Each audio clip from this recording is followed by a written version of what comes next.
I've been so excited to meet with my dear friends Bronwyn Bishop and Joe Hildebrand, who are just furiously agreeing at the 2-year mark already in the ad break of the greatest Prime Minister of all time. We can agree on that. What's the next subject? Now, kudos to you.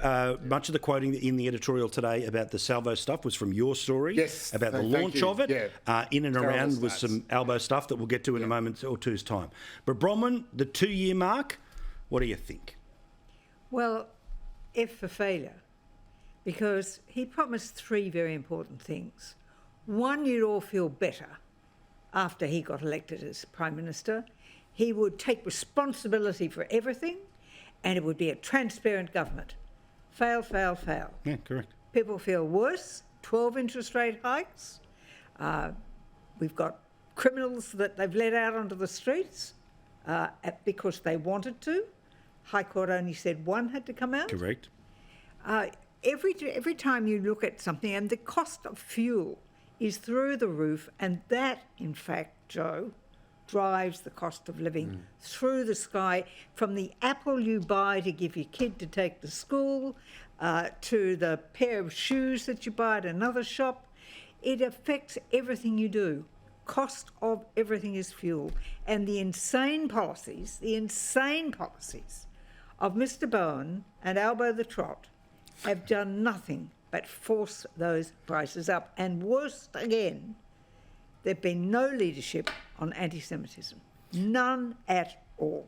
So I want to give equal time here, but I'm not going to keep a clock, right? Yes, So, Joe, obviously your thoughts would be the exact opposite, that they are what they said they would I be. mean, or the rest there's of it. I mean, obviously it hasn't been the perfect government. There's no question about that. A lot of these things are beyond the government's control, and I think it was probably a mistake to promise that they could fix cost of living, and they obviously hung it around the previous government's neck when it suited them and said that everything would be fine with them. I'm always wary of those trying to do that. I'm always wary of those kind of promises.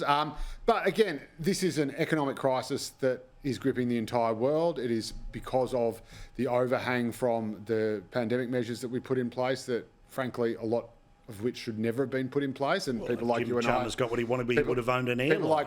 People like you and I were saying, well, you know, no one wanted to go back to having just one airline in Australia, so he's looking... So the taxpayers should buy the second No, I just one? said this is just a possibility. It's not beyond the realms of possibility. But I think... Firstly, Albo, maybe he was a trot. He's not a trot anymore. Albo has no love. Still a trot. He has no love for the trots. The trots are making his life a misery. He's making his life a misery on Palestine. They're making life misery on the women's. Nobody's making his life misery. He's making it himself. No, he's he doesn't change his spots. No, they're attached to his office like barnacles. They're making nuisance of themselves on campus. They're screaming at him at rallies. Right. He has no love for the trots. I can promise you that. He is someone who is very much moving to the centre, and I think that it's a government that's the centre in the left-wing gutter. It's a government that is a bit wobbly. All first-term governments are. John Howard's first-term government is very wobbly. He lost 3 ministers, went on to become one of the greatest prime ministers the country's ever had. So I don't think it's been a write-off by any means. So okay, I'm going to ask. We could lose a couple of ministers to be a good start, wouldn't it? Wouldn't it just? Like the immigration. There's and one I wouldn't Affairs. mind going. Yeah, there's one I wouldn't mind going. Home Affairs can stay, but immigration, I think, maybe should be assistant Both minister should for the go, Republic. Joe. Both should Now, go. also interesting that Peter Costello, and I do find this, look, Peter Costello, obviously a fantastic treasurer, but long out of government, and his circumstances were the river of good times as opposed to the river of bad times, right, through the mining boom. Hey, you don't forget, when the Howard government was first elected, there was a huge Asian collapse. Yes, true. And we came through that in a pretty steady manner. But I'm just saying is that there is a little thing that happens after every budget,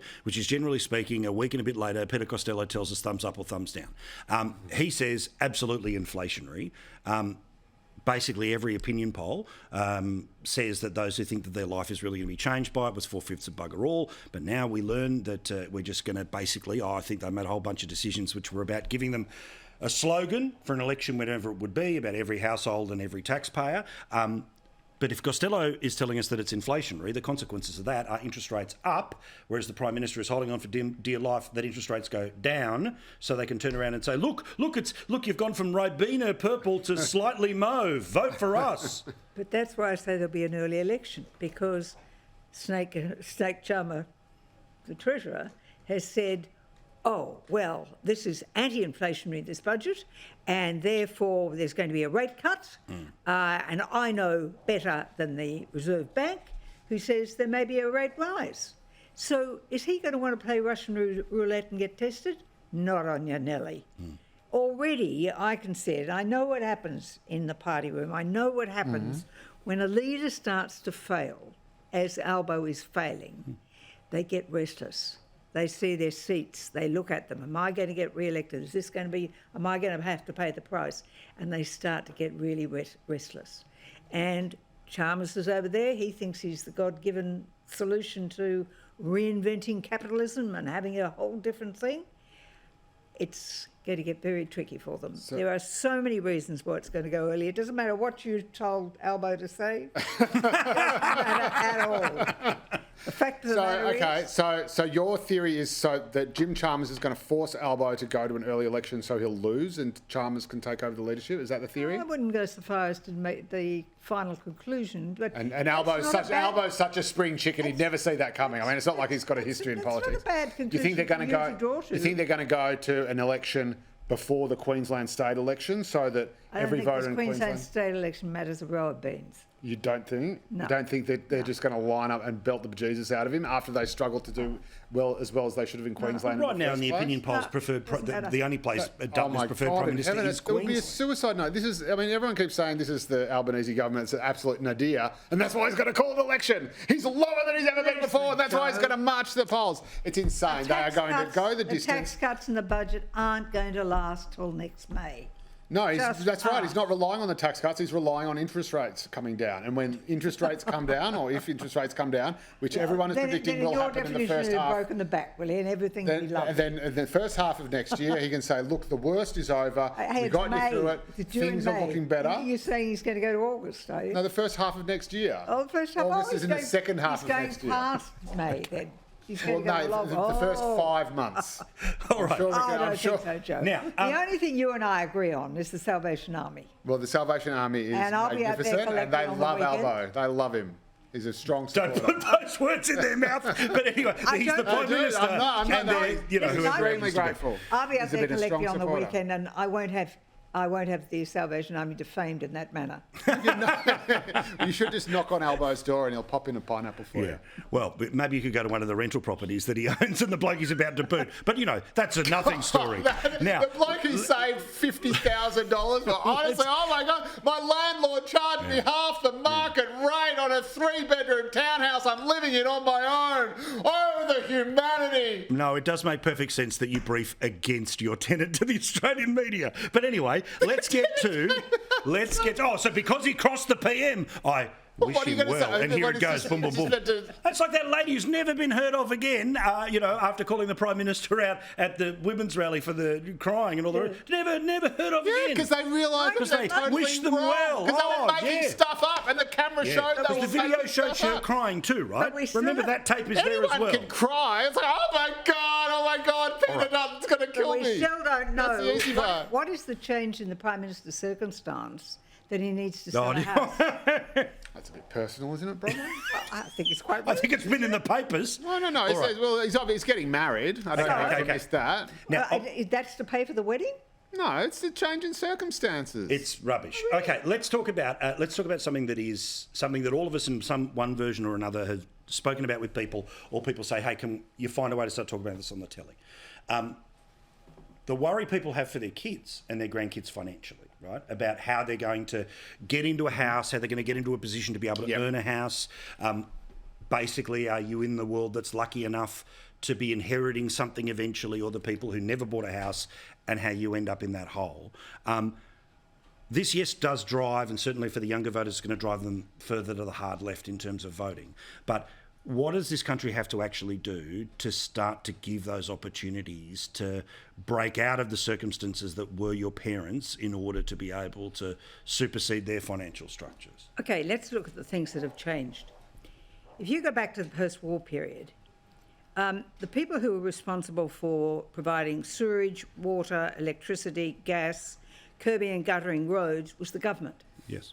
And then these things changed, Now it's the developer who's responsible for that. And all of that is built into the cost of the land. And when we talk about the difficulty of buying houses, what we're really talking about is land. And they're not making any of that anymore. Yeah. It's a limited supply. We have it decentralised in the way that there was a great hope we would decentralise, except in Queensland, they're a decentralised state. But the thing is that 2/3 of the population are affected by high interest rates because it affects mortgage holders and renters, Correct. both Correct. in the same way. So they're all hurting. But if you also look at that generation, they're going to inherit the wealth that comes from the baby boomer generation.